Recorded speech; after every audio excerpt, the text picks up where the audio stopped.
Welcome to the Surgical Edge podcast for surgical insights, reviews, discussions, and to stay updated.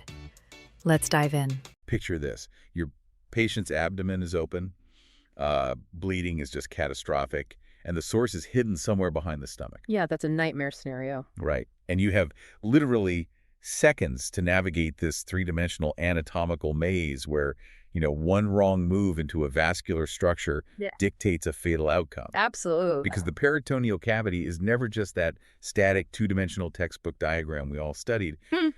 For the surgeons, physicians, and medical trainees listening to this right now, you know that the moment you inflate that abdomen or make that midline incision, you are stepping onto a dynamic, highly pressurized, three-dimensional battleground. Oh, it is a completely different spatial reality under the OR lights. I mean, the difference between an elegant, life-saving intervention and just, spending hours lost in an anatomical trap, it comes down entirely to how well you've mapped that terrain in your mind, long before you ever pick up a scalpel. Exactly, which is the core mission of today's deep dive. We're going to comprehensively map the peritoneal cavity, specifically defining the tactical boundaries of the greater and lesser sacs. Right, getting a real lay of the land. Yeah, and we need to analyze the physics of how fluids and infections move through these spaces and really break down the mechanics of the high-stakes surgical maneuvers required to navigate them. But before we scrub in, I must state our mandatory disclaimer. This content is for reference only, and listeners must follow local guidelines in clinical practice. A vital standard to set, especially given the complex interventions we are about to dissect today. So to navigate this space, you really need a functional mental model. Okay, let's hear it. Well, picture the entire peritoneal cavity as this vast, highly complex building, right? Yep. And it has two primary rooms. The moment you insert your first laparoscopic trocar or open the linea alba, you are standing in a massive main hall. The greater sac. Exactly. This is a greater sac. Okay. And it envelops the vast majority of the abdominal viscera. But tucked away behind the stomach, there's this smaller, kind of hidden back room, right? The lesser sac or the omental Interesting, yeah, the secret room. And the critical architectural rule of this space is that these two rooms are nearly sealed off from one another. They only communicate through a single, highly dangerous doorway. The epiploic foramen of Winslow. That's the one. That doorway is the only natural communication. But, you really cannot understand the hidden room without first mastering the structural layout of that main hall. The greater sac extends all the way from the diaphragm superiorly to the pelvic floor inferiorly. Right.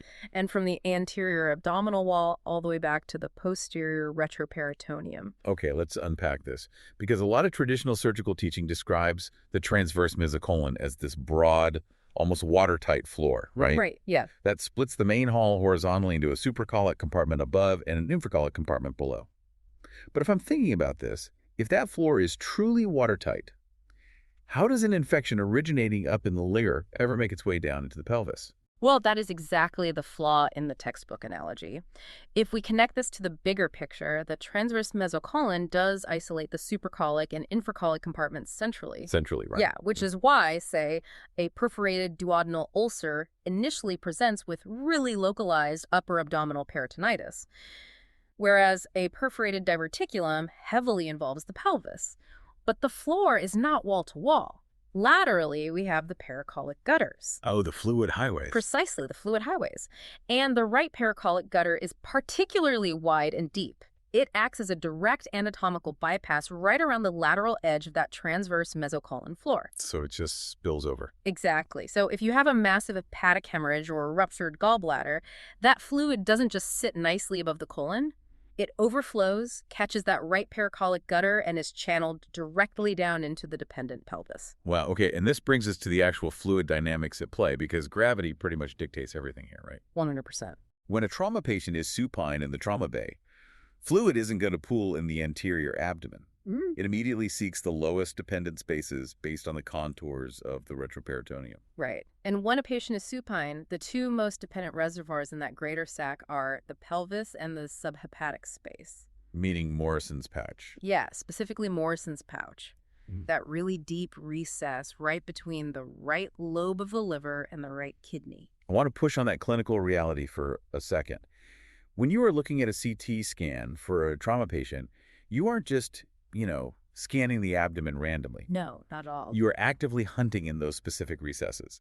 But if you're operating laparoscopically to wash out a heavily contaminated abdomen, the falciform ligament acts as this massive vertical baffle between the right and left upper quadrants. Oh, it completely blocks anterior cross communication. It's a huge barrier. If you are washing out more of the pouch on the right, you absolutely cannot assume the left subphrenic space is clean. Because the fluid can't cross over the front? Exactly. You have to actively place your suction irrigator over the top of the liver, literally navigate around the falciform, and deliberately clear those splenic recesses. The anatomy forces you to be incredibly systematic. That makes total sense. And this is where the spatial reality gets incredibly tense. We've established the greater sac as the primary workspace. But what happens when the pathology is, say, a necrotizing pancreatitis or a bleeding posterior gastric ulcer? Then you have a problem. Right, because the target isn't in the main hall anymore. It is trapped in that hidden back room, the lesser sac. You have to intentionally breach the wall to get there. You literally have to part the curtain. To reach the pancreas or the posterior stomach, a surgeon typically has to divide the gastrocolic omentum. And this is not just cutting through empty drywall, right? You are dividing a highly vascular curtain. It requires meticulous technique. I mean, as you use your energy device to divide the gastrocolic omentum, you are working millimeters away from the transverse colon and the middle colic vessels running right within its mesentery. Just right there. Just right there. If your traction is poor, or, if your anatomical recognition of those vascular planes is even slightly off, you will cause a thermal injury to the colon, or worse, devascularize it entirely. Which is a disaster. Total disaster. Entering the lesser sac requires just a deep, deep respect for that colonic boundary. Okay, so let's say you navigate that perfectly. You divide the gastrocolic ligament, you reflect the stomach anteriorly, and you step into the lesser sac. What is the actual physiological purpose of this hidden room? Like, evolutionarily, why do we have an empty bursa sitting directly behind the stomach? Well, it functions as a frictionless gliding plane. Think about it. The stomach needs to expand massively during a large meal, right? Oh, sure. And it undergoes this really aggressive peristalsis to churn food. The lesser sac provides an uninhibited space for the stomach to just move against all those rigid retroperitoneal structures without causing shear stress or forming adhesions. So it's basically a shock absorber or a movement zone. To understand why this space becomes a clinical nightmare, though, we have to look at the biomechanics of its boundaries. Right. The posterior wall of this bursa is formed by the peritoneum overlying the pancreas, the left kidney, the left adrenal gland, and the diaphragm. That is an incredibly rigid, unyielding surface. Essentially a brick wall. It will not give way.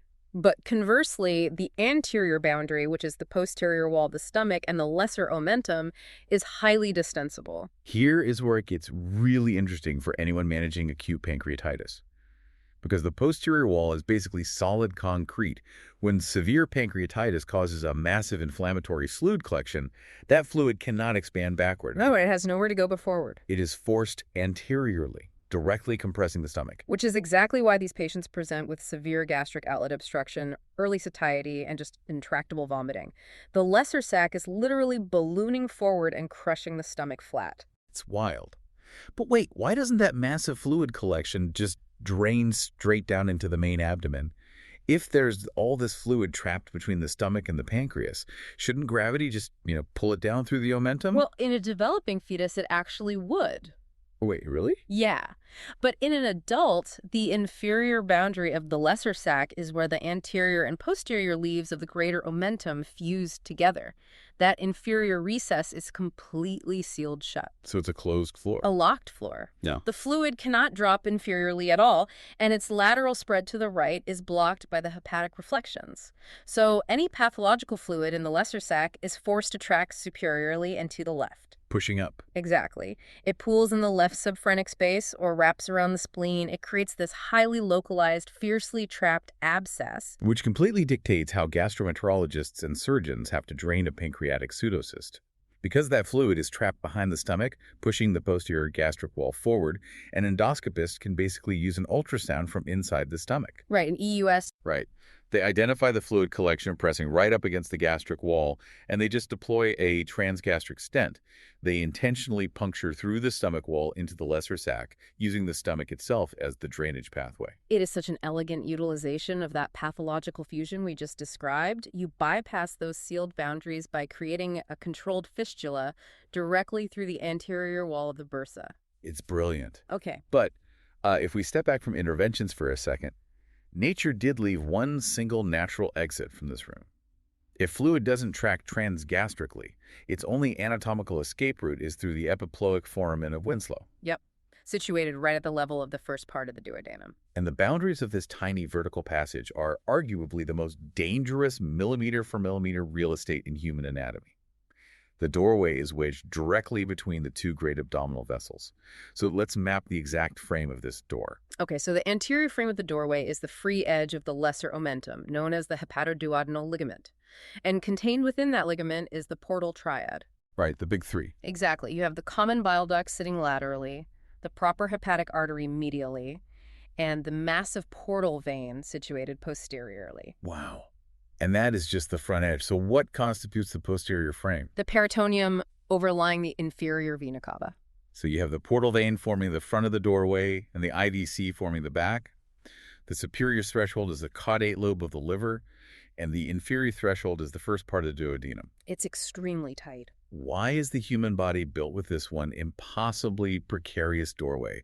It feels like a massive developmental hazard. Well, what's fascinating here is that the foramen is essentially a developmental artifact. During embryogenesis, the primitive gut tube doesn't just, elongate.